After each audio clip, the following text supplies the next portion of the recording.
Okay, good evening, everyone. Welcome to our September study session. Let's start with the Pledge of Allegiance. Pledge allegiance to the flag of the United States of America and to the republic for which stands one nation under God, indivisible, with liberty and justice for all. Okay. We have a lot to get through. We have some lovely guest speakers here as well, which is exciting. Let's kick it off by saying it's been a phenomenal start to the school year, one of the best and smoothest since I've been here, as a matter of fact. It's homecoming week, which is a little earlier than usual, but it's homecoming week. We've got some great activities. We have our night light events. Hopefully this is our last year for night temporary lights. Hopefully next year we'll have full lights. But it's homecoming week. We have the boys football game, junior high football game Wednesday. We have boys and girls doubleheader soccer. The girls soccer team just beat Winchester Thurston today, which means we're going to be undefeated against undefeated Springdale cross-town rivals Thursday night. That's going to be bonkers. And then we have our annual football game, cheerleaders, Ravens, and the band. And we have our homecoming ceremony on Friday night. So hopefully everybody can join us in one of those great events, or more than one of those great events. Since we have a lot to get to, we're going to start with presentations. We're going to start with our 10th Street PTO. Come up to the mic. They're planning an outdoor classroom space, which we appreciate, but they're going to go over some of the details of that project. I did pass out the renderings to everybody. Together, just a little. Sure, yeah. Okay. Just to confirm, the board didn't ever receive that PDF with the descriptions. Okay. Just for your knowledge, we have the rendering of the image, but we didn't get like the other PDF. So in case we're like looking at you like, what do you mean? Oh, yeah. So Yeah, thank you. yeah, it worked. Yeah, Molly, if you could just, after tomorrow. Yeah. If you could send me this, I'll get it on the board agenda so they can read Perfect. through this as well. Yeah. For those of you I don't know, my name is Molly Walsh. I'm the president of the 10th Street PTO. And I'm Dina Lewitt. I'm the secretary of the 10th Street PTO. Danielle D'Alessandro, I'm the treasurer. Yeah. So we're here today to talk about the outdoor classroom. We were very interested in doing something with some extra funds that we had in our PTO account. And we wanted to kind of use those funds for the students that are currently active at the school. So we're looking at some ways to spend some money down and be able to utilize it for the kids here. So I belong to a PTO national network and kind of looked through some ideas of other schools and when they had some extra funding, some projects that they did. We put together like 10 ideas and we all really like the outdoor classroom idea. We went and Dr. Z was kind enough to put together a survey to the teachers, kind of asking them if we put together a space like this, would it be utilized and for what for? We had 13 teachers respond and they all did in agreement that they would use the classroom for different things like whole group instruction, small group work, read alouds, art projects, science experiments, things like that outside. Then we talked about, we've been doing a lot of brainstorming of what we'd put in that space. On the last page of the handout I just handed you is a kind of like rendering that we put together with some seating, a whiteboard. We want to keep it really nice with, some florals, things like that all along it. And some fun things like the log seating and stumps and things like that to make it like really feel warm and inviting to the kids. So I outlined some things here, why we think benefits to an outdoor classroom, enhanced learning engagement, having them outside, getting the fresh air, hands-on learning opportunities. It's a really good opportunity for kids to get outside and kind of reduces their stress level and things like that. Creative work environment and just being kind of outside in the environment. So, yeah. Our vision, like I said, it's kind of on the back page there. We are going to have some permanent seating, we hope, And we were mostly going to keep it covered, whenever we looked at the area in which we'd like to have it, which would be near the first grade doors. And that would be covered by shaded trees, basically, that one big one that's over there. We don't think we'd need to put anything additional if it's going to be in that location. We're gonna have to put things out there that the kids can write on whenever they're learning, and just have some fun kind of visuals out there for them whenever they're outside. Any questions for 10th Street PTO? So we have, a few different, like yours has about 11 tables. We have one that has 3 tables. So these are just kind of your general idea. Yeah, Okay. And then have you guys looked at, costs or contracts? we've talked to a couple contractors, just getting some ideas. The last one that has like the stumps and like the butterfly and things like that. Yeah, the one that's on the last flyer, that's kind of where we're landing. Yeah, because we've come up with a lot of ideas, but we wanted to soften it up so the kids would, really like the space out there and the environment. So, yeah, that's more where our vision lies. Okay. So just to reiterate, it's on the 9th Street side. And the walkway and the gate, as I've been told, is going to be right up against the building. There'll be a little gate to take you into the outside area. I think the purpose, I don't want to speak on your behalf, but is to kind of make it very similar to the eating area on the other side of the building, the exact opposite side of the building. So they would look fairly similar. Yeah. That's big. We talked about a lot. We do want it to tie into the school nicely. We have such a beautiful school and we don't want this to take away from the aesthetics at all. So that's why we talked, if you can see, we would have some things that would tie into the bricks, and just make it really look like it's a part of the school. We don't want it to look like it shouldn't be there because we have such a beautiful school. And initially you guys were looking at like some fundraising. Is that still part of it, or do you guys think you have enough in your fund, or? Yeah, we think we can fund the project, but to add some bells and whistles to it, something that we had the idea for was to add a brick kind of walkway where we would have similar to the ones at the park, or the ones out where the kids eat, having a fundraiser where parents can get engraved bricks or families or alumni, to kind of help add some additional things onto the classroom. Couple quick questions. One of which, thanks, Wendy, you already asked. In terms of, I guess, how teachers would utilize the space, would there have, I assume there would have to be some sort of a schedule of like when it would be available, just, to make sure that everybody's getting a chance to use it, but obviously weather is a factor, like, Absolutely. there be, a plan around that. Yeah, I mean, what we talked about was having like a sign up, something online where the kindergarten teacher could sign it out for first period, and maybe 6th grade could sign it out for the 2nd period, and so on, so they could all kind of get an opportunity to sign it out and utilize it throughout the day. And then the second question, and because it would potentially be like right on that, major like spot, on Sure. which is a good spot. I guess what would be your idea in terms of like securing the area so that it doesn't just get, not to say that it's bad if it was private public, but at the same time, like, I could see that being problematic to like, if people are using it and then they're leaving trash, or they're like messing up the picnic table, or, to be like, to maintain some sort of Order. not necessarily have to lock it down, but like, like right now, for example, the lunch tables outside, you can't get into those. Right. Like, it's not public use.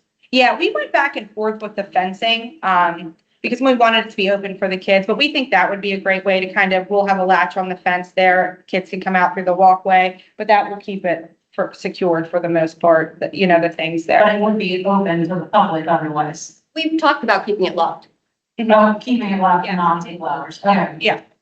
Yeah. especially if furniture is movable. We just. That's what, I mean, not to say that we don't want the public to use it, but. Yeah. Get it to be problematic. Yeah, basically we want it used during school, and then we could use Yeah. it for some PTO type things out there. But yeah, for the most part, it would just be for the students during school. A great idea overall. Yeah, it's exciting. Yeah.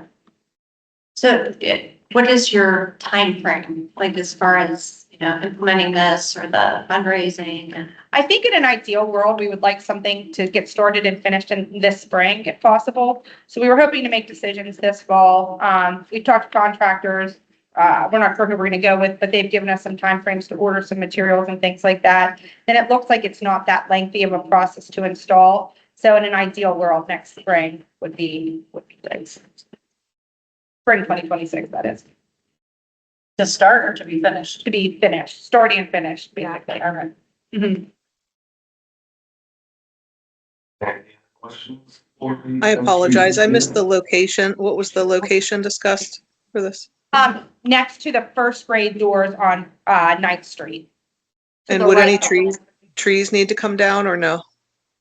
So there's one large tree to the left, that we would not affect at all. There is a tree to the right closest to the 10th Street sign that I guess already has some issues with, that we think would have to come down. But I think it would have to come down anyway. But yeah. Give an arborist update.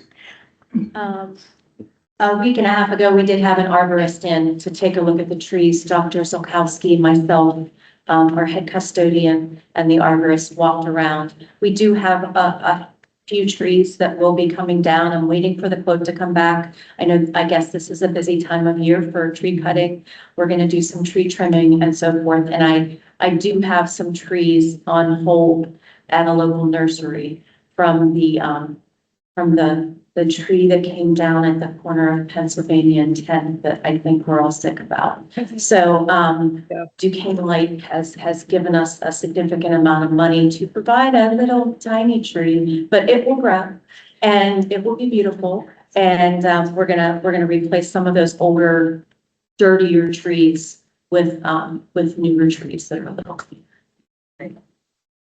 Yeah, as you can see on the picture too, we do want to keep it nice and, we planned on having a lot of nice, bushes and some plants around, and we are going to form a committee on the PTO to help maintain that space too, to really just keep it beautiful all the time. So, if that tree had to come down anyway, we are going to be adding some other things to make it look nice out there. So I just have a question. Sure. So one of them maybe partially addressed, you're saying that the PTO is gonna maintain the space as far as like cleaning up, replanting, what have you, but maintenance costs. Has there been any discussion or gathering of information about what the maintenance? We talked about including a budget line, every year in there to keep some maintenance going. Okay, Um, the PTO is going to Yes. be maintaining that, okay. Thought of it all. Any other questions for the PTO? I just Um, wanted to, Go ahead, Lee. I had something real quick. Can I go? Okay, sorry. Yeah, of course, yeah. Of course, I don't know the whole budgetary history and everything of the last 30 or 40 years of the dance program, but I would just be interested in seeing the math of, if we even would have this data, I don't know, but I do know that kids from Verona dance in the dance program, which of course gives a lot of money to the PTO in Oakmont. So I'd be curious if we ever kind of gave back from that, like said, okay, well, 10% of our dancers are Verna kids, so we're going to give 10% of this budget and let their PTO decide on something they could purchase. Maybe that's already happened in the history. I don't know, but I would just love to see that. So we Those- have, those numbers.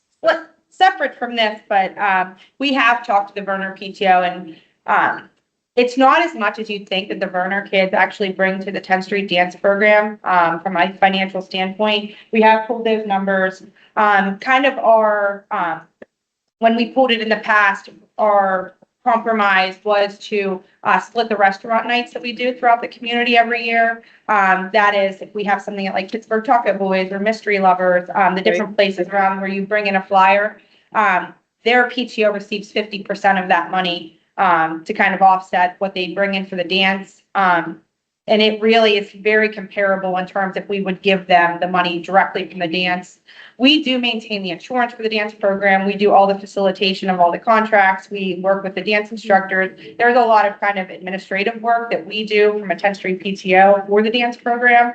But we are giving back to the Werner PTO. We thought that was like a nice compromise. So they were getting money throughout the year, for something that we kind of do all the work for as well. We set up everything with the restaurants, and then we cut them a check for 50% of that money.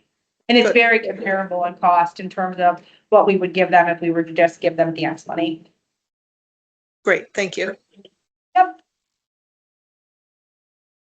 Any other questions? Ladies, I'll speak on behalf of, the district and say we really appreciate, our PTOs. You guys are amazing and you give so much to the school and the staff, and can't thank you enough. I mean, we really are extremely appreciative of the work that you do. So not just you, the junior, senior high and Burner as well. But thank you. This is a cool project. Appreciate you coming in, and yeah, send me that. Send me this. I'll make sure that the board gets it, and we'll talk about it a little more next Monday as well. Sounds great. Thank you so much. For your time. Okay, it's now time for what you've all been waiting for, like the NFL draft. The state of the district report. Don't put your hand up and do that. That's for you. In all seriousness though, it is a great time to look at what we're doing, kind of, get a litmus test for what's going on. And certainly celebrate some of the really amazing things that we do here. Keep in mind, there's always things that we want to work on, always places we want to grow, but we really do have a phenomenal little school district here, and I hope the next few minutes will help to accentuate that. So I'm going to share my screen. Let's go into the state of the district report. Okay.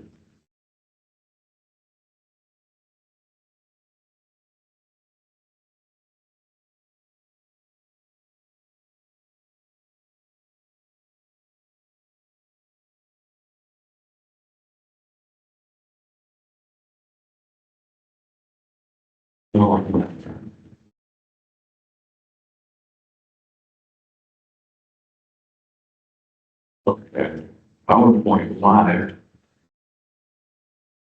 Oh, somebody's gonna call me over here in a second. And tell it. Here we go. Okay, Brian and Leanne, can you see that? It's not a great picture. I'm gonna try this.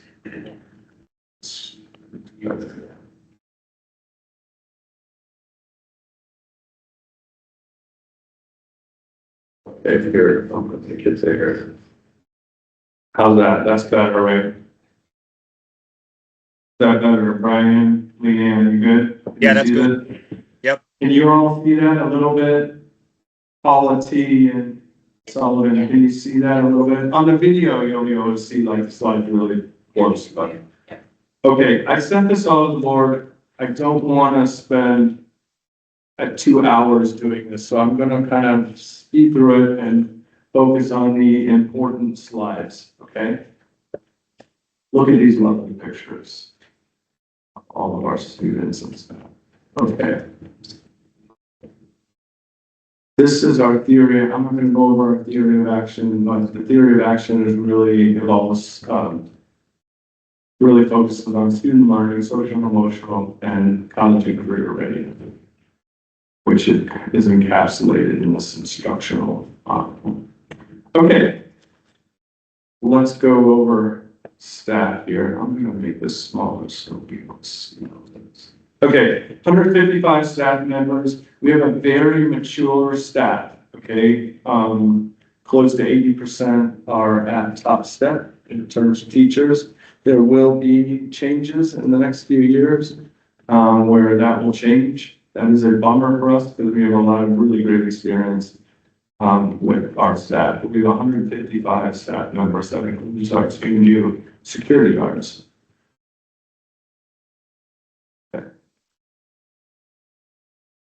Okay. Let's talk about a couple academic and programming differences. We had our new math implementation this year, that's Reveal Math. We talked about a pretty intense curriculum review for math. The teachers were trained at the start of this year, so Reveal Math is what we'll have for the next 6 years, so that's a big change. Now, after Reveal Math, we have now touched all of the major subject areas. Social studies, math, ELA, and science. A lot of the things that we were using were out of print and outdated. It's been a very, very heavy lift, especially for our elementary teachers, because they teach everything. So it's been a heavy lift for them, but we're hoping in the next few years we can go through a period of calmness, get used to the materials that we're using, and move forward accordingly. We also have a couple courses they brought back this year at the high school, which is creative writing and entrepreneurship. We added a junior high gaming club this last year. But you can see all the things that we're doing here. I'm not going to go over this in tons of detail. Last year we had 82 graduates, most of which are going to 2 or 4 year schools. About 20% of our graduates went into the employment or went into a gap year. So something to remind yourself of. We don't care what kids do after high school. What we care is that we prepare them for every possibility. They understand military, they understand the world of work, they understand schools, and they've met with lots of college people if that's what they're interested in doing. But our job is to prepare. It's their and their family's job to make the decision that's best for them and their families. So that's just kind of an overview of our graduates. Our kids get into top places. They go wherever they go, but our kids are getting into some of the top places in the country. I've said this a million times. I will put Riverview kids up against any other kid in the state, any other kid in the country, because in order to survive at Riverview, you have to play 2 sports, you have to be in Model UN, you have to be in a million clubs. Oh, and you're going to do this community service in town, and they're just exposed to so many things. You have to talk to so many adults and get used to so many new situations. What it creates is this well-rounded, super polished young person. And so to prepare to go into whatever they're ready to go into because of all of that plethora of different experiences. And almost every one of our kids has an experience like that at Riverview. On top of that, they have very, very close connections with their teachers and the staff here. So the kids at Riverview are plugged in ways. Certainly my kids at Pine Richland aren't. I'm not knocking Pine Richland here in the public. It's a great school system. My kids are doing just fine, but they're just not plugged in the way they are at Riverview. So, and I'll tell that to anybody who asks. It's not just because I'm biased and I'm the superintendent, it's because I truly believe that. Okay, here's our ranks. Here's some really impressive things. I want you to keep this with you as we go through these slides. We are the 4th ranked school, single A school in the state in terms of performance. And when you combine single A schools and double A schools, we are ranked 9th in the state. So that 2/5 of the schools were ranked 9th in the state. That's pretty doggone impressive. Our regional rank continues to go up. Our state rank continues to go up because we're doing great here.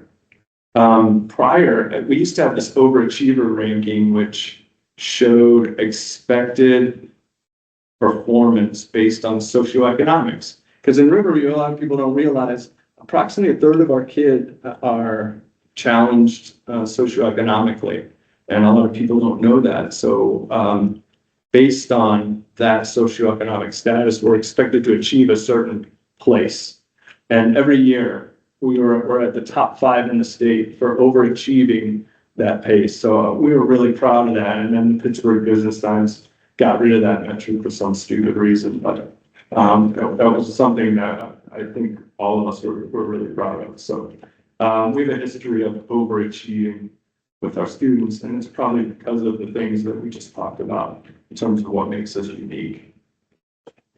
Okay, this is the student demographics.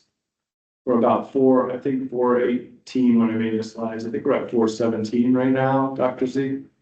417 10th Street, 168, I believe, at Burner, and I think 423 is still right at high school. I did this a few weeks ago, and there's a little bit of flux here at the beginning of the year.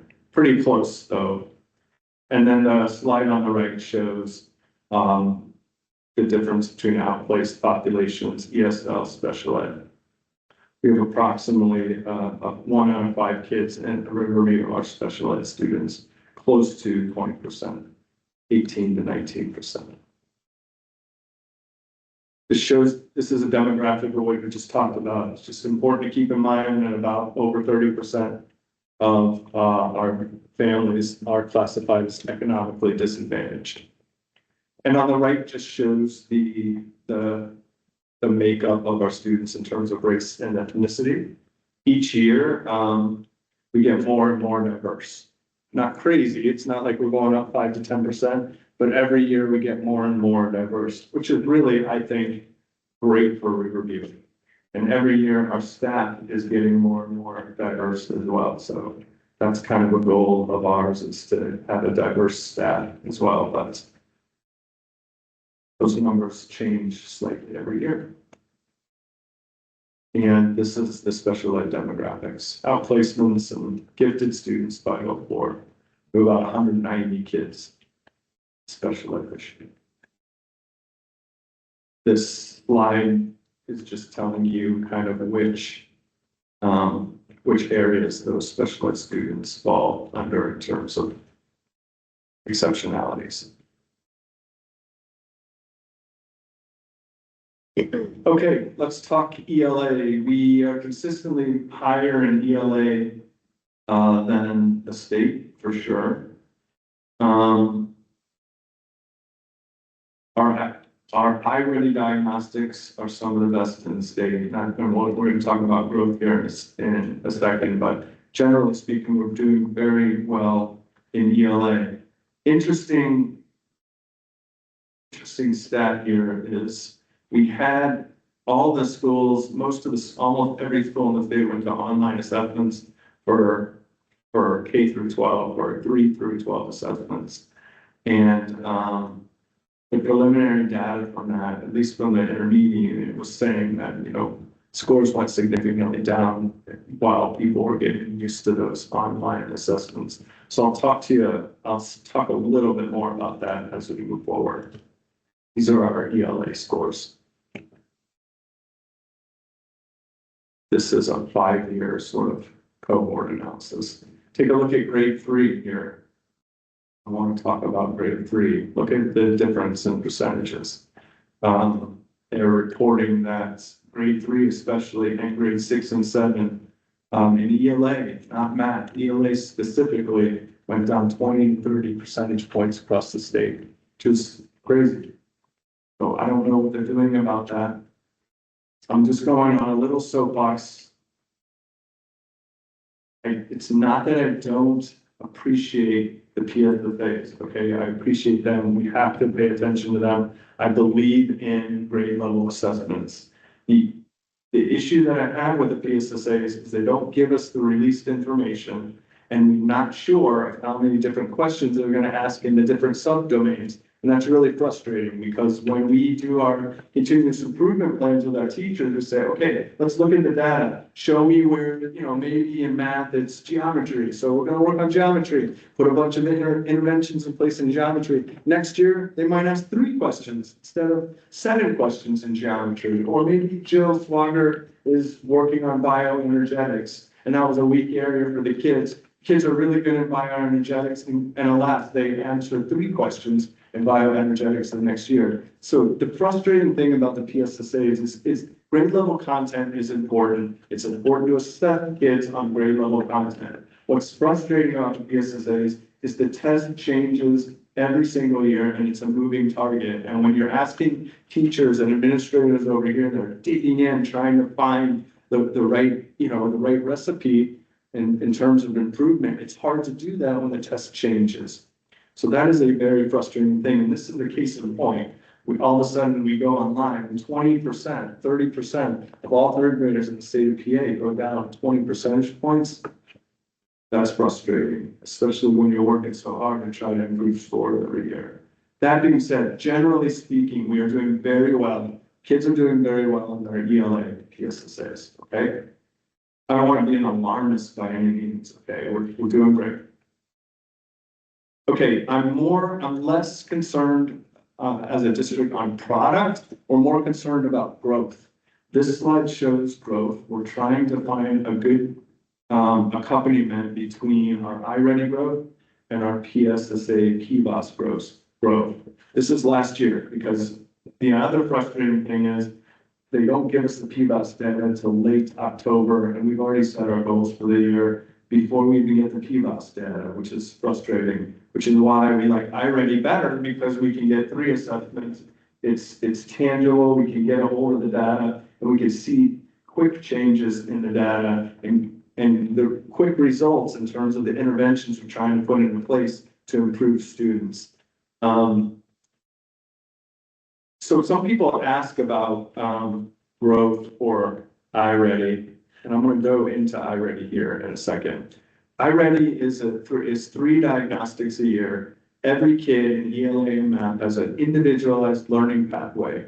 The thing that iReady does that nothing else does that we have is it's dynamic, and it scoops into lower grade levels and upper grade levels. Is the only tool that we have that does that.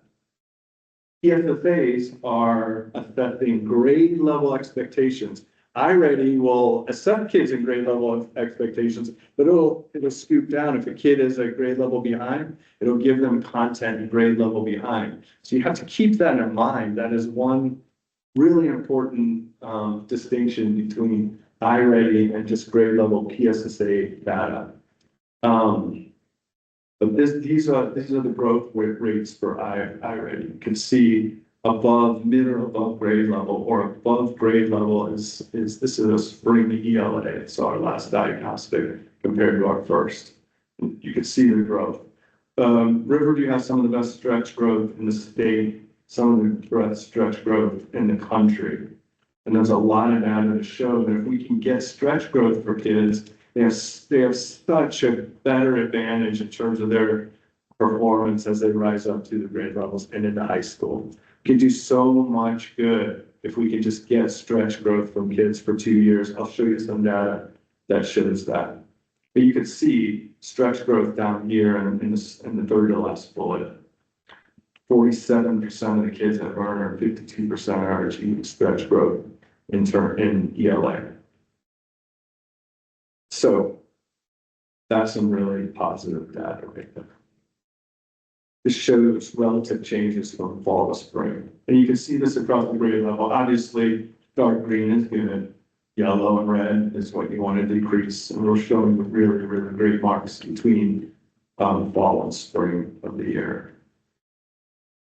Each student is required about 2 lessons a week in ELA and 2 lessons in math, and that's individualized. The other thing that iReady does is it gives groups for teachers. So instead of teachers having to look at data and say that in class we're going to read for understanding, that one standard, iReady will take the kids in reading for understanding standard, put them in a bunch of groups, and say, okay, these kids are going to be in this group, and this, you know how in elementary school we have centers. The program breaks kids apart, even if it's not an iReady lesson that you're doing in class. So that's another great benefit. We're trying to save time for teachers so they have a whole bunch of data. They can group kids really quickly on any standard that they want. And on top of that, each kid has an individual pathway towards growth.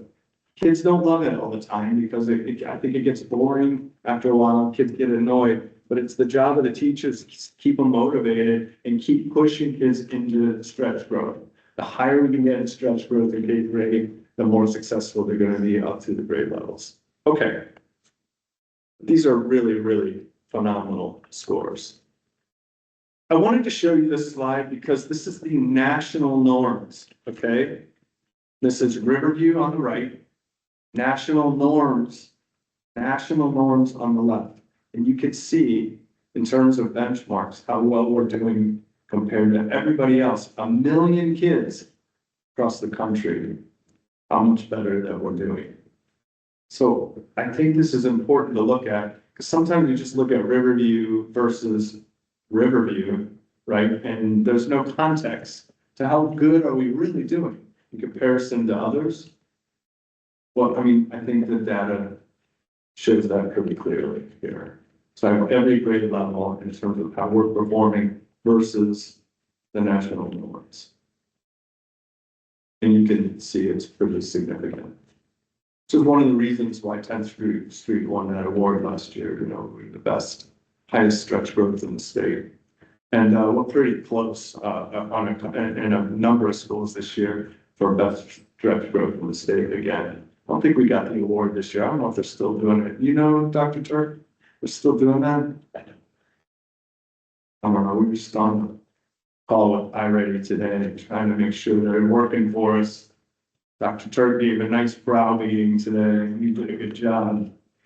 But we're gonna keep moving down the line. Okay, this last slide just shows how important stretch growth is. Okay, we're on slide 24. If you can get stretch growth for 2 years, look at the advantage for both years in terms of mid or above grade level. So we can push kids and make sure they're taking their time, they're putting the time into their iReady personalized growth pathway. You just do so much, you do the kids so much benefit. So we're pushing towards that stretch growth. We're pushing towards stretch growth for 2 years, which is the graph on the right side here. And a lot of our kids are doing just that. This shows the percentage of kids in reading and stretch growth. So we have some room to grow here. Obviously, we want to get the dark blue numbers higher, and that's all a part of what the administrators are doing with the teachers, right? Trying to focus on time on task and getting that stretch growth up. But these are still, you know, pretty phenomenal stretch growth scores across the district. It's not rocket science. You put more time in, the kids do better. You just gotta focus and keep them motivated on what they're doing, and they'll perform. Okay, any questions on ELA? Let's move on to math. You're gonna see a similar trajectory here. Doing a lot better, obviously, than the state. Now, the math, according to the 2025 preliminary scores, didn't see as much of a decrease in proficiency in math. It was really mostly found in ELA for some reason. Math did see like at least 5% across the board, across grade levels, 5 to 10% decrease in this last year of the online assessments. So something to keep in mind. Here's our 5-year math scores. Pretty similar, sort of tracks very similar to the year before. So we're not seeing much change here. These are the PBAT and the iReady scores. It's so weird because, I mean, look at the top here. Look at on the top on slide 28. You see that the PBOS in grade 8 is well below. We believe that that's a reason that's due to the fact that most of the kids in grade 8 are taking algebra. And for some crazy reason in the state of PA, you have to take the grade 8 PSSAs plus the algebra keystones. But they're taking algebra as a class. Obviously, the algebra keystones make sense. Taking algebra, you take the keystones. But in Pennsylvania, they also have to take the grade 8 math, which they're not focusing on all year. And that's why we struggle so much in the PBOS for the scores in grade 8. And I think it's not unique to Riverview, it's a PA issue. But if you look at the iReady in grade 8, look at this, it's like above where they need to be, and then in grade 8 on PBOS, it's below. That's so weird, you would think that they would correlate more, so I'm trying to look into that. But I think that the brief explanation is kids are taking 2 tests, one of which has nothing to do with the grade level content that they're learning all year long in grade 8. Which is frustrating. It's not an excuse. We're still responsible for it. We're still going to work hard to do well on it. It is just frustrating. That's what I'm saying. Okay, here's math. You're going to see something similar. Also, look at the stretch growth in the third of the bullet from the down, from the bottom. We're making great stretch growth in math across all grade levels. Also, remember, keep in mind, this is the only resource in math. It's the only time the kids are getting below grade level content or above grade level content. So that's I believe that's an important part of the recipe. If you want to fill in gaps, you got to reach down into where the gaps are, whether that's grade 6, 5, 4, 3, or whatever grade that is. It is not a perfect tool, but if you believe in the concept that kids are going to work on what they're weak at first and what they're strong at second, and that time is valuable, then if you believe in that concept, then iReady is a good tool for you. I happen to believe in that concept. And I know our administrators do as well. And I know our teachers do as well. Okay. Deja vu here, right? Seeing really great growth from fall to spring across the board. This is math now. Let's see the national norms. Here's the national norms for math. Pretty impressive. I think this slide's impressive. Like in grade 2, it's 1.3 million kids in iReady. And look at our scores in terms of kids above grade level. And that's a testament to our teachers and our administrators and really our kids as well, who are putting the time in to improve. Okay. Like I said, we have still room to grow. We're working on that in our continuous improvement plans, but we're doing pretty well here.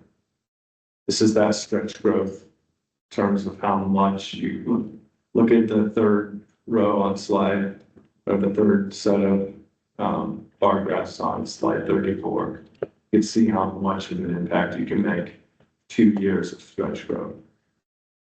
That's what we're looking to do. This is math. You can see we have some room to grow in grade 2 and 3. Got to put a little more time in. We're focusing on that through the course of the year, but we have pretty good numbers in terms of stretch growth. But this year's goal is to improve those, right, administrators?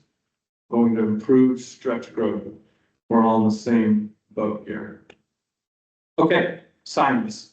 There's not new 2025 data. They moved the science PSSAs, as you recall, they moved the grades for science. So this was sort of like a pilot year in science. We tried to get the data anyhow, just to see what the data might look like in science, but we typically do very well. Riverview kids do really well in science in general. Last year was our first year in Savvas science. We never had really a formal, I'm not going to call it a curriculum, but we never had like a sort of a research-based scientific primary resource. Last year was our first year of Savvas science. I think most teachers said they liked it. We have laboratories all the way down through kindergarten.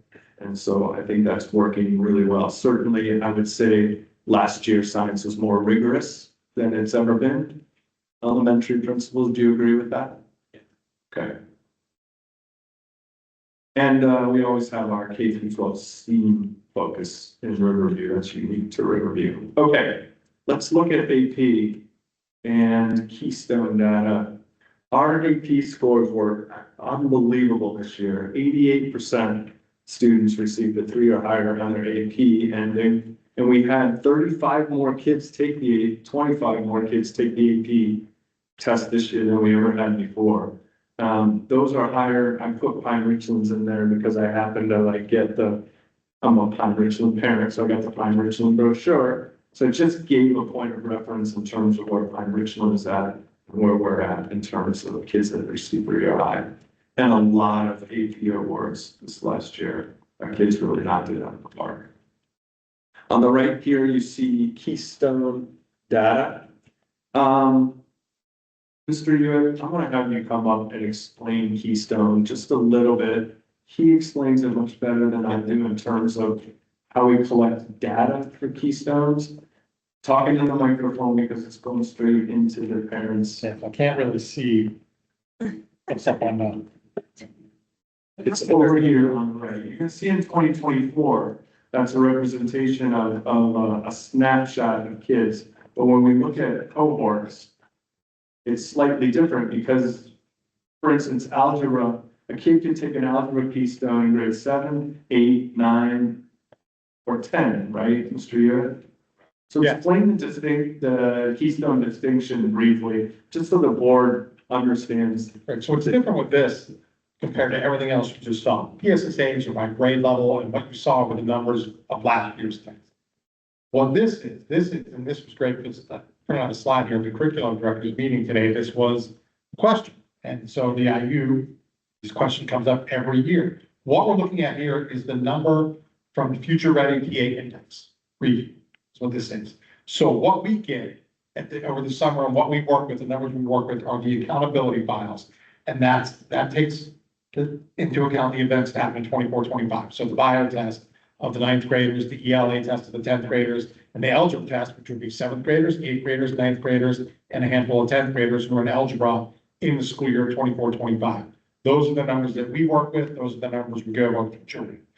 What we see here are the Future Ready TA Index scores, and they are basically a snapshot of when those students, when the seniors last year were in 11th grade, they take that snapshot of their keystone scores, which means we're getting their 10th grade ELA from 2 years before, their biology from 3 years before, and their algebra from whenever they took algebra. So for example, if they were fresh, let's say that when we get that snapshot and they took it as freshmen in the year 2022, that was our lowest year. We were at 29% proficient in advanced in algebra 2022. So that's why that number is so low. 2022 was bad across the board. So our current numbers, like last year, algebra 50% proficient in advanced, bio 69% proficient in advanced, and ELA back up to 73 proficient in advanced in the 24-25 school year. And as I said, what we have here is a snapshot when these students are in 11th grade and the test whenever they took them over the last 3 years. Does that make sense? It's weird. Yeah, I don't know why they report that It's way. weird. It's a triangulation of data. Yeah. Yeah, it's not useful for us as educators. And I'm not saying that, For the reports to the state, yeah. that's across the board, all schools are the same. Get like longitudinal.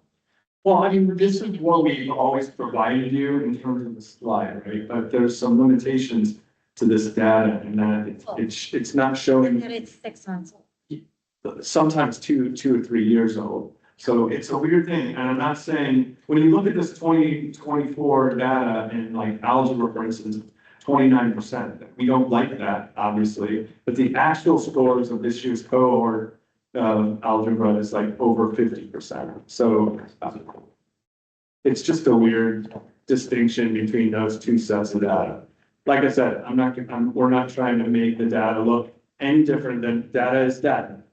But our goals are focused on the 24-25 growth and to increase those growth scores. But I just wanted him to explain that, because that's a weird distinction unique to Keystone only. That's on par with how PA does things. Yeah, I mean, yeah, all states have their special. yeah. Okay, Beyond brand. Yeah. let's move on to, despite some of those Keystone scores, we have some of the best SATs and ACT. Nobody took the ACT last year. We normally do very well in the ACT. No one took it.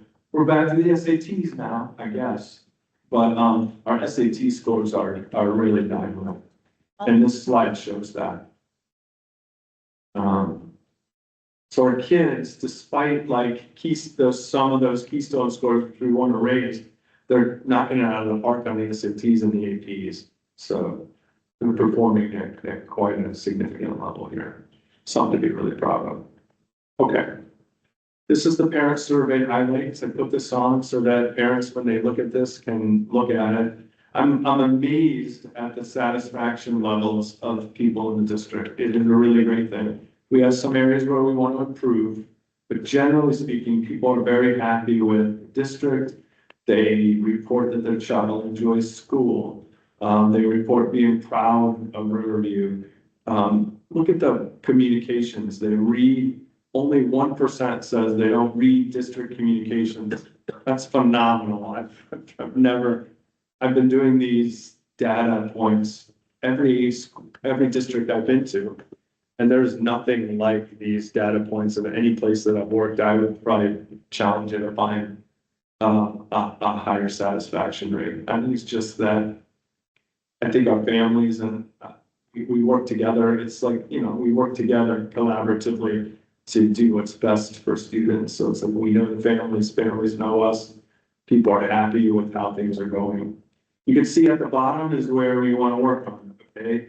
Every year, people say that they're not watching the budget meetings, they're not watching the board meetings, but they're unhappy with the way we use district funds. So that's why we try to, Sheila doing the district of finance bulletins, and we're putting things on the front page of the website, and we have it in 5 different ways that you can read the data. So a big goal of ours is to just to pump as much financial data out to the community as we possibly can and make it easy to find. We're going to continue to move down that path.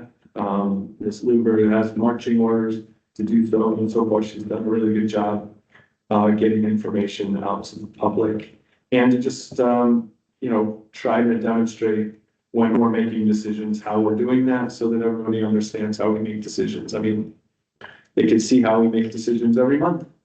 You can come watch you board members and us deliberate and talk about different issues and things like that. But at least with the staff, we try to make when we can, we make most of our decisions collaboratively. So unless I have to make a decision in real time, I have to make a decision right now.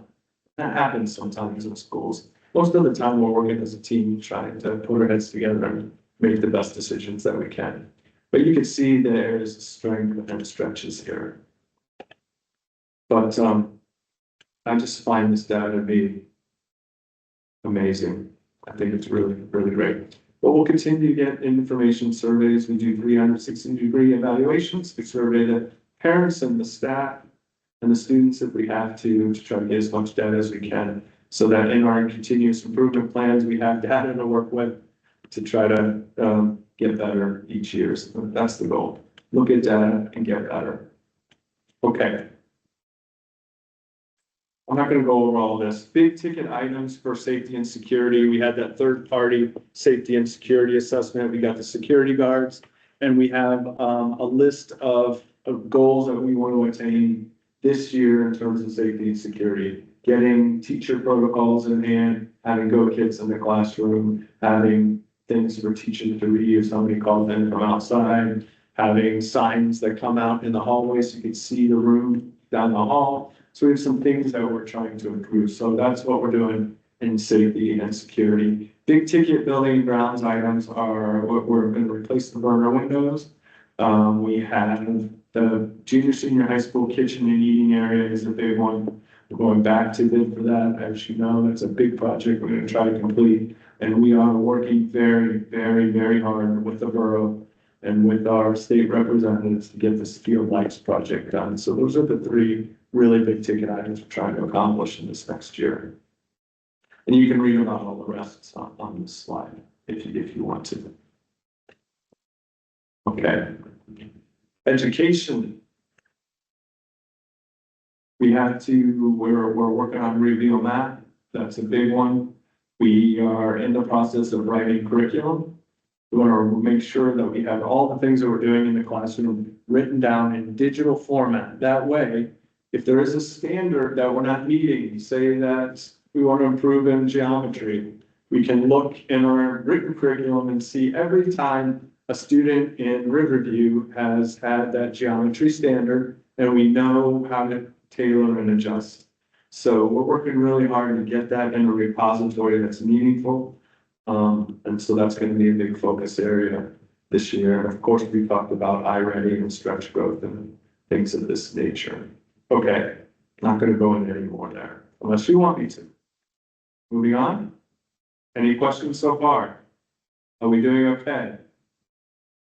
I'll take that as a Saving yes. comments till the end, I assume. You can do it now or in the end. You have questions? Keep going, you're good. Keep rocking. Okay, finance achievements. We're putting, I think there's some people that were coming to meetings and talking about grants. So we're gonna try to make our grants much more open and viewable to the public in terms of what we're getting in grants. Last year, we had $440,000 in grants. That's not including the USGA grant, which we secured for the borough for $100,000. But we're gonna try to make those known when we can. Ms. Sullivan was very helpful in bringing our iconic grant. We put it on the website, $40,000 for that grant, $30,000 for that grant, for STEAM things for our schools. So we're gonna keep trying to be as transparent as possible in terms of grant. And we talked a little bit about the kitchen. We talked a little bit about transparent communications through the business office. So those are the things, some things we can look at. And we want to continue to move down our master planning plan, which we need upgrades at the high school.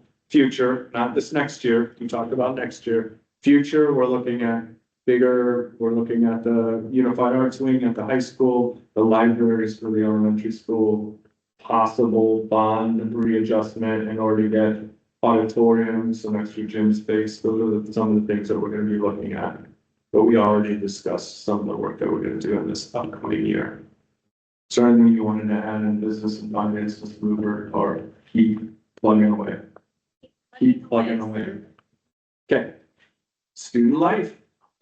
Big one is the lights. We're going to keep working with the USGA and the borough and raise those monies for the lights. The goal is to have the lights on by the 26-27 school year. I'm cautiously optimistic we're going to be able to do that. Some of it is within our control as a district, some of it is without, but my job is to continue to facilitate those meetings and bring everyone to the table so we can get that project done. Talked about upgrading safety and security. Dr. Turk is our new communications specialist, so we're gonna try to assimilate him into the new role. He's already done a great job. So keep up the good work, Dr. Turk. Okay. Technology achievements. People are saying it's the best tech start that we've had in the last 9 or 10 years, at least in the district. Miss Getz, where's Miss Getz? She's here somewhere. She's done a great job. We're going to add a 4th person and fully staff the tech department. So we have in-class support. Students can get their needs met and teachers can get their needs met immediately.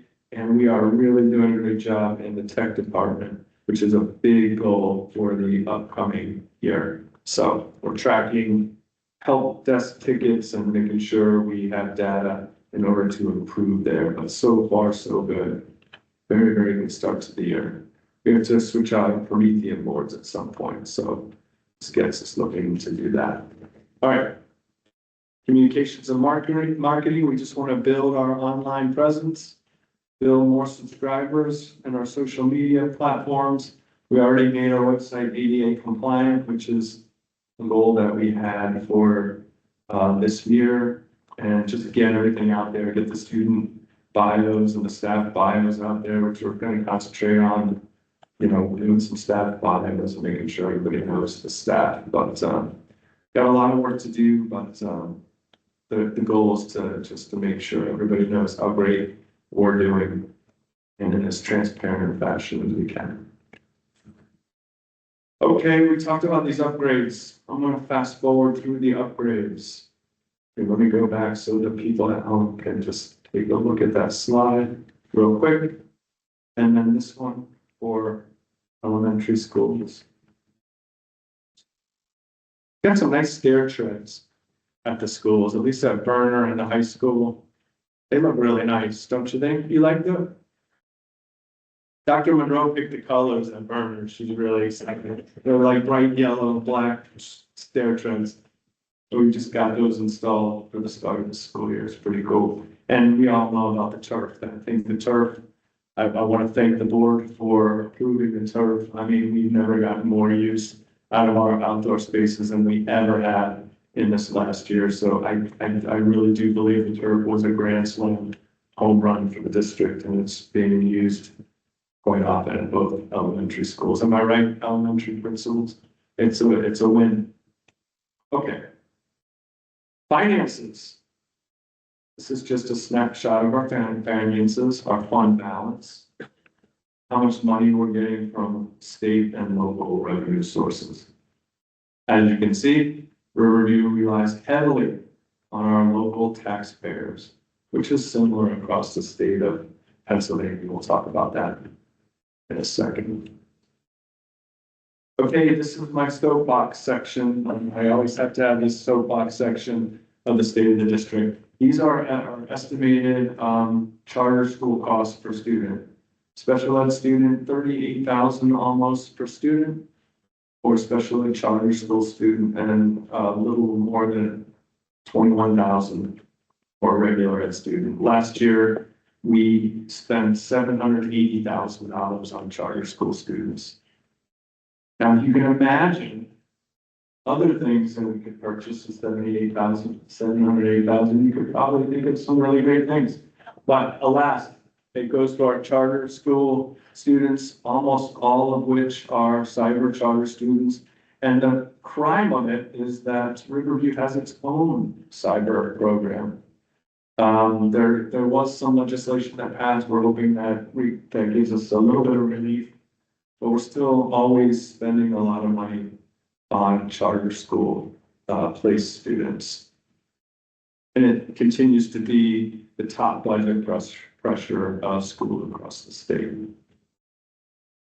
PA education funding shortfalls. Here we are. This slide happens every year. We are the 5th lowest funded state, the 5th lowest of all states in the country that fund public education, which means in the state of Pennsylvania, a heavier burden is on our taxpayers, and we're just outright underpacing rising costs. 7th worst. Not great. Okay, special education funding. I think some people got confused about special education funding. Remember, 1 out of 5 of our students, approximately 1 out of 5 are special ed students. Those are mandated costs. And Riverview does a wonderful job of funding our special ed program. We do a great job, so much that when we have those best interest determination meetings, we have the reputation in Riverview of doing always what is best for students, no matter what the cost. And I think that's how all schools should be. That being said, special education is costly. The difference in 24-25 between what the state gave us, which is approximately 810,000, and the cost to educate special ed, the difference is $1.8 million. So it's just, I don't say that to highlight special ed in any way, shape, or form. The purpose of this slide is to highlight that there are costs in districts that's for special ed student, and it is severely underfunded across the Commonwealth. And it's no different for Riverview. This is a frustrating stat for all public schools in Pennsylvania, okay? So the 3 most important pressures are charter school, special education funding, basic education funding, and pension costs. Let's go over pension costs. It is required that we pay 34 cents on the dollar approximately for every dollar we spend that goes into a retirement account. And every year we're responsible for a larger portion of those pension costs. The state has underfunded the system. I think a lot of the legislators say that, we have one of the highest per capita costs in the entire country. We spend about $19,000 per student across the state, okay? But over 6,000 of that is allocated to employee benefits. So if you take that $6,000 away, we are nowhere near a high per capita cost. It's only high per capita is because we have such a high pension costs in this state.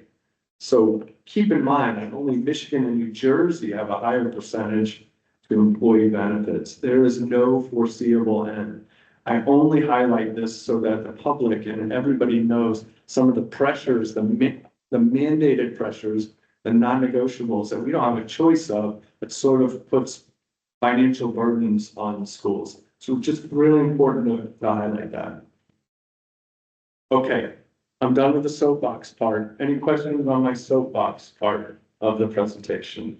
Okay. I love Pennsylvania. I'm not complaining about being a Pennsylvanian by any means. I wish they funded our schools better than they're funding them, especially in those three areas. Okay. Yeah, we put out to your soapbox, Dr. English, that the states actually sued successfully for not funding our schools appropriately. Yes. As well as the fact that the students' contribution to PSERS, they took holiday for about 10 years. I would have to double check the actual. So they contributed to the funding issue in PSERS. Additionally, Yes. that they have passed the burden to us as a result of that. Like 15 or 20 years ago, Ms. Luber, we were paying like 10 cents on the dollar time cost. And over the last 15 years, it's gone up just astronomically. I mean, 34 cents on the dollar. So if we want to pay for something for a staff member to do, it's going to be $1.34 for every dollar that we spend. And it's okay. I mean, it's worth it. It's worth, obviously you got to fund the pension. You got to give part of that because pension for all school employees is really important. That's why we have such great people in the profession, but it's really costly. I think, I wish the state pitched in a little bit more for the rising costs. And the costs, as you know, we talk about this every year during tax time, costs rise. They don't go down. They never go down. I've never been any place where the costs have gone down. They just keep going up. But the retirees have not seen an increase either. So, yeah, that's right. So anyway, that's my soapbox portion. You hear it every year. I'm gonna say it every year. I'm gonna keep saying it until it's not an issue anymore. Okay, let's talk about Riverview highlights and accolades. I'm not gonna go over all of these, but we already went over a bunch of these, but we're doing so many amazing things at Riverview. It's just incredible. It makes me feel proud. I'm just so proud to be a part of this district and all the really great things that the students are doing. And I say that genuinely. We're doing so well in athletics and just across the board. It's really amazing what our students are doing and what our staff are doing to ensure that the students are succeeding. So much to be proud of. Okay, last slide. That wasn't bad. How much time? Did I do okay? Did you check? You said you were gonna check. Okay. We're doing okay. So goals in the future, we want to obviously build a conservative. We try really hard to be really conservative in the way we spend money. If we want something, we always are trying to take something from something else.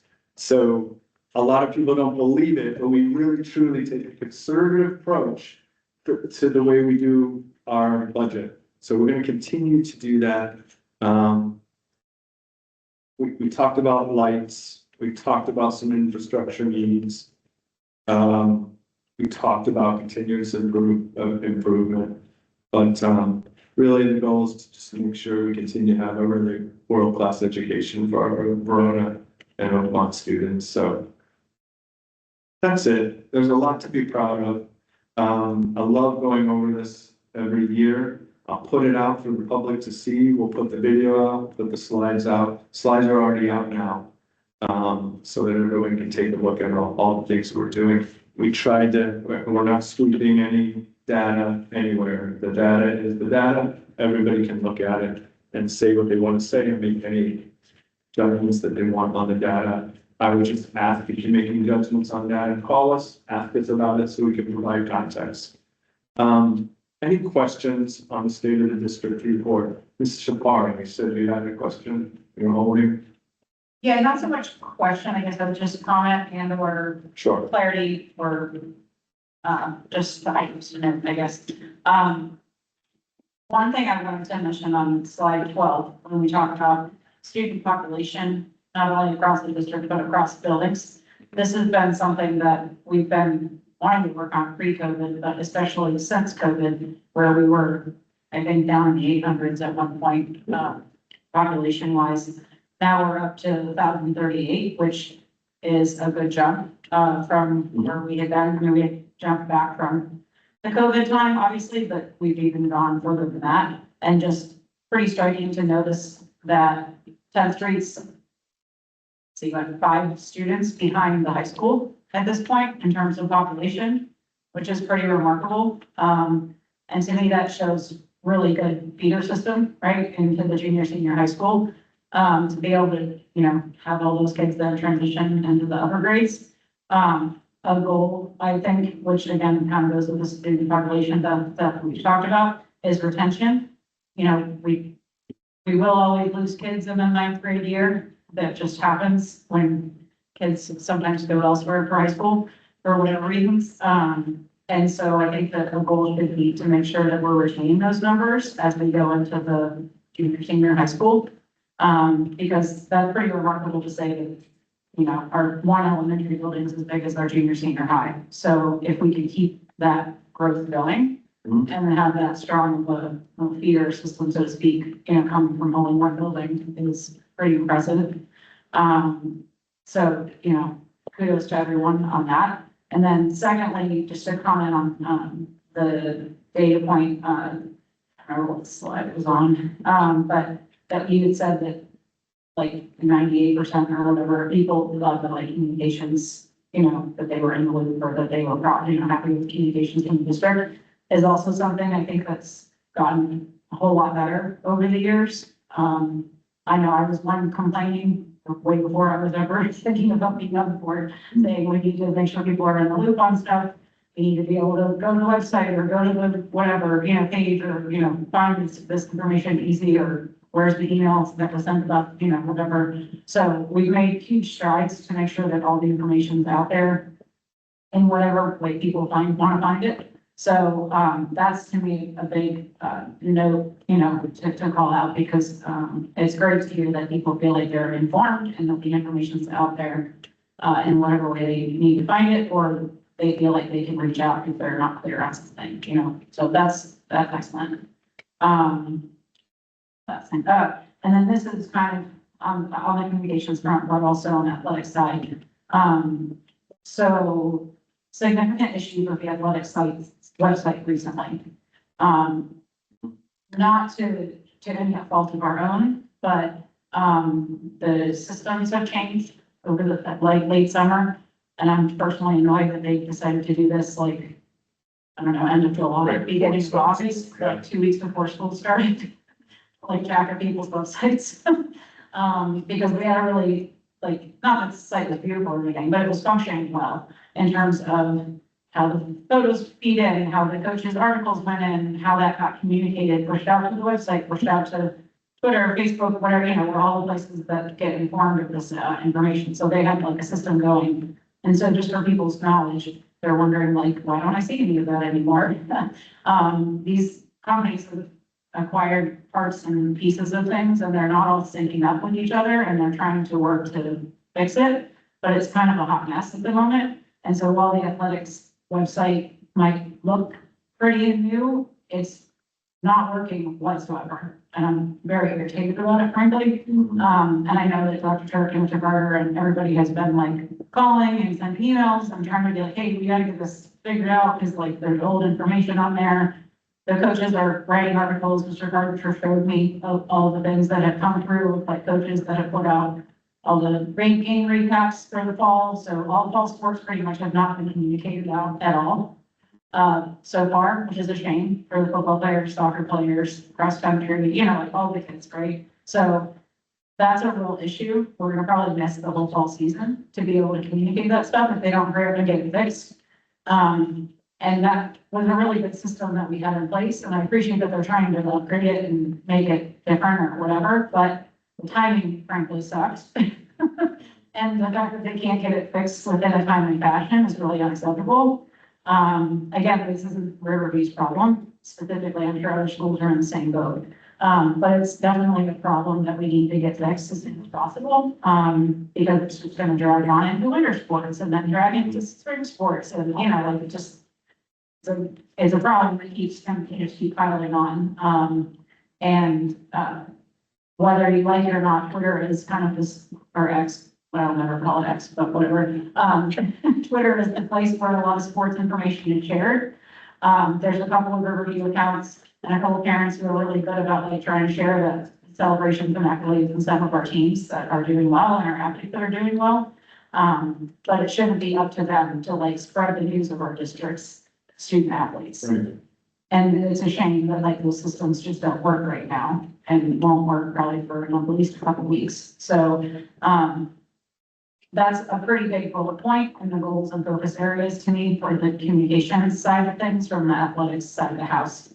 And again, not pointing fingers at anyone in the review. It just sounds like we kind of got dealt a mess and we're trying to fix it, but we can only control so much of it. So I also wanted to say this more for the public's knowledge, because I'm sure some other parents were like, how come you don't see game recaps anymore? Where are the kids' pictures? Where are the coaches' quotes? Like, none of that is happening currently. And it's not because we're not putting it out there. The coaches are trying to do it, but it's just not working. Yeah. So that's, while the district site and the high school site and elementary sites are all looking good and upgraded, Mhm. I feel like we went backwards on the athletic site Yeah, yeah. because of what just happened. So, unfortunately, no, that's like a big thing to fix. So, but, so not to end on a negative, but all the other, you know, things, communications wise and all that stuff, I think is going well. I don't know if Dr. Dirk or anybody, if you have any updates or anything. Okay, yeah. So, No, yeah, you're right. We are, we're getting continued pressure to make sure it gets done. yeah, And eventually, I don't know, doesn't get fixed, we might have to talk about trying to do it a different way. So we'll see how it goes. Say, is there a way to push like banner, just for a temporary fix, so that people can see it on the main page, like under news from Riverview? Just, I would say the temporary fix from an athletics perspective would be to, and this would just be tedious on Dr. Dirk's part, but it would be a way to do it, would be to basically take whatever coaches game recap things that are getting put through the normal way that they are, even though they're not going anywhere, would be to kind of like cut and paste a small like version of them and try to put that out on our social pages or on our website, just like by hand, you know, like as they happen. But again, it's not easy because we're doing that by hand rather than the way that it just sort of automatically got posted and was like fed to the different locations. Yeah, you know, so you could do little quick updates, but that's not like the easiest thing. Keep thinking through it and trying to. I don't know if you're willing to do that, Dr. Not adding to your to-do list. I don't mind doing it. Obviously, they need to feed them to me, that's all. What's that? I don't mind doing it. They just have to feed them to me. Yeah, you know, Mr. Carter's still getting them all, because he showed me the other day, he was like, I promise they're still all coming through, it's just, they're not going anywhere. Like, I think the coaches are still putting in, you know, the recaps and the scores and the whatever. So, yeah, I don't know, I mean, it could be like a 2-line thing, you know, like that you could just put out and be like, here's a picture, you know, with team one, blah, blah, blah, today, you know, something like that. It would have to be like really just simple, but I don't know, that could be a workaround, I guess, in the meantime, if we don't think this problem's gonna be fixed anytime soon. The last response that we got from the company that does our website, our athletic website, was basically that, they had some sort of technical issue. Initially, they weren't, the gentleman that we were reaching out to was getting back to us right away. His support was not, and then finally, when they got back to us, there was some sort of technical issue, so I'm not sure. Supposedly, they understand the issue and they're fixing the issue, but I haven't seen an email with an ETA, maybe we can reach out tomorrow. Also clearer to me, I guess, in the sense that some of these entities like own each other now, or don't own each other now, like Yeah. the VNN is not connected to Arbiter and, you know, like these kinds of things where they used to be connected and so now they're not, it's like there has to be some way to put them back together. So that sounds like something that's not gonna be fixed quickly. Yeah, so there is some weird companies buying other companies, and at this point, I can't even follow it. Yeah, Because the company that does our district, calendar, our school, right, is also bought as well. right. So That's part of it too. we're in this really weird space right now, figuring out, I guess, where things are gonna go. And the same even goes with the cost, because right now, there is no cost to our athletic website. We don't pay anything for it. But that may change because of the fact that our school was bought out by Arbiter. I don't know if that's connected to BNN, which is our athletic website.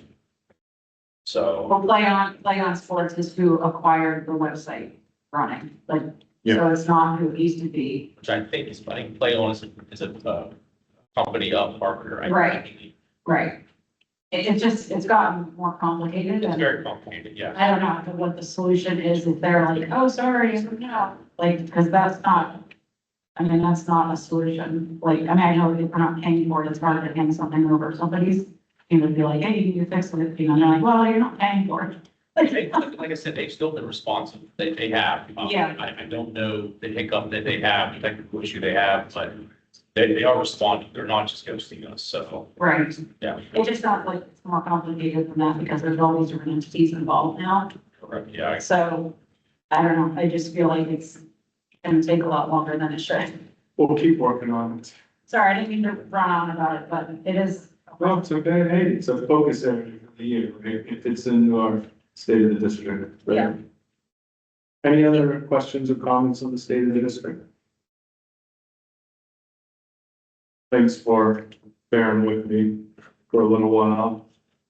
The rest of the meeting should be fairly straightforward.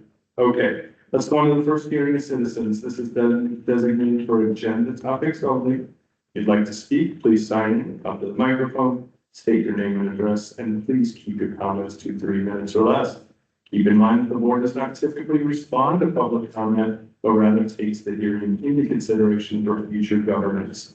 Also, please realize that all comments and meetings are recorded. Anyone in the first hearing? Hello. Speak right into that mic, so, okay. Just thinking of nipping something in the bud with this, it would be a really good idea for someone to put out on the website, because we do have parents that love to track their kids' accolades and if they're being recruited and when things, like I do basketball, so I have a 10 PM cutoff after every single game. I have to get the box scores in. As soon as you type it into VNN, it goes to every newspaper and it went to all of our socials. Well, if it isn't now, the newspaper is a big thing, so that makes the cutoff. But we have a lot of parents, so as these seasons, as people figure that you might just want to put a blurb out there so Andre doesn't get bludgeoned and Dr. Turk doesn't get bludgeoned, that it was, because I didn't know, I mean, I knew Andre kind of explained there was a change, like BNN is no longer. But for parents that have been around a long time and are used to being able to see that information, if your kid's a junior or senior and they're looking, you know, I would just put a blurb out saying, we're working on it. I'll tell you what to do, but, just to avoid the headache of people coming back. Also, some of our, this is just another idea I have just said, sorry to jump in, I'm not speaking citizens, but for the reporters that we hear from often enough, like from Trip HSSN, like Michael Love and so Bill Beckner, and like some of those guys that like always do our articles, or, you know, like whatever, to let them know, like, you're not seeing stuff pop up on the website, you're not seeing stuff on Twitter, you're not seeing stuff on Facebook, whatever. It's like to contact us, because otherwise we'll just be omitted in all the sports course. Yeah. Which for kids who are trying to get recruited and stuff, or trying to be seen by college coaches and stuff. Yeah.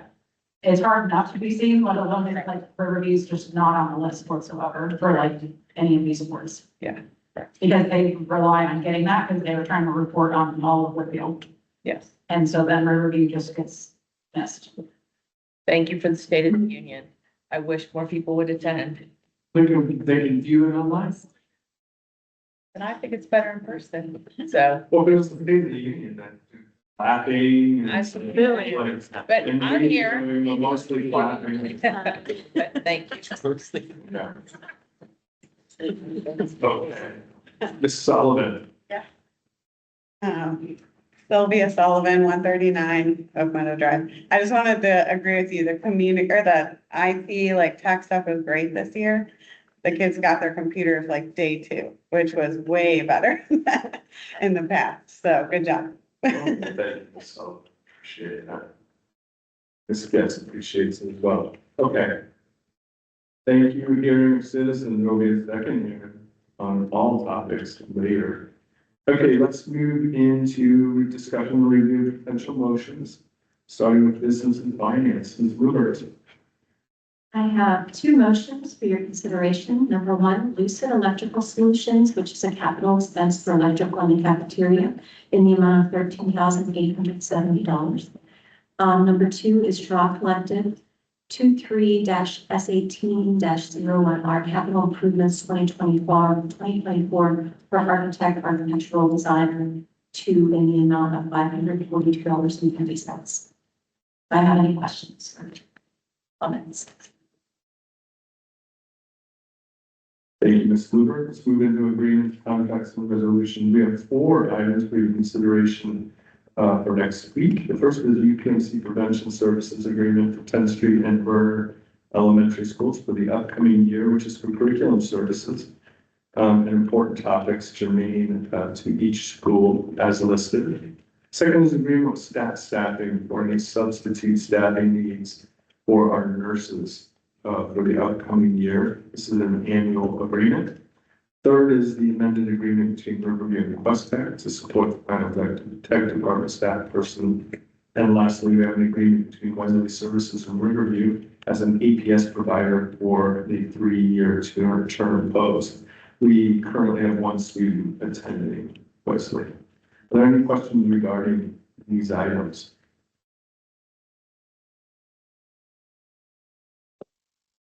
Thank you. Let's move on to board governance. We have 3 booster and club budgetary outlines for your consideration here for the Musical Inclusive Leaders Club and the Bible Club. Any questions regarding these 3 items? Once again, 8 typical items for this time of year. Okay, personnel. Here we have listed items for your approval for next week. We have an unpaid leave request, 3 precision HR substitutes, a new fitness coach, which we're excited about, a junior, senior high school attendance and truancy specialist sponsors. For this 10th Street Student Council and Bible Club, volunteer club sponsors for bowling and the Alpine Club, which is our former ski club, except with a much cooler name this year. And our usual Allegheny transport bus drivers and an FMLA approval for one of our staff members. Finally, we have the resignation of a nurse's aide. Any questions on any of these personnel items?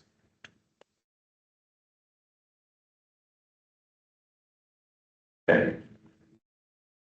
No student life education. We have a few items under education, 2 of which involve me. I was invited to an Apple Superintendent's Executive meeting next month, where I was asked to attend with other superintendents around the country to learn about new innovations from Apple. As you know, we have Apple products for our K-3 students. There's no cost except for my travel, my flight, which is within the budget as a part of my travel expenses. Hoping this will be a good opportunity for our district.